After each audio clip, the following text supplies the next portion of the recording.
Hi everyone, this is Sumay from Tulip here today, and I'm here to walk you through a new color configuration application.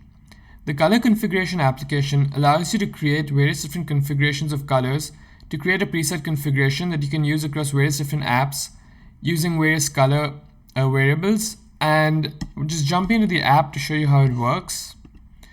What we see is that on the left hand side you have an option to choose a variety of different colors, and when you select a color, it loads into the loaded color area, and now you have the option to set it as the background color, the title color for instructions, procedures, or tasks. So going ahead to set it as the loaded color as the background color here, and just setting on all the colors really quick. This allows me to create my configuration that I would like to see for these three different areas, and for the backgrounds and the titles for the instructions, the procedures, and the task. And when I hit create configuration, this creates a configuration and stores in a table. And what we see is that this configuration is then applied to this page.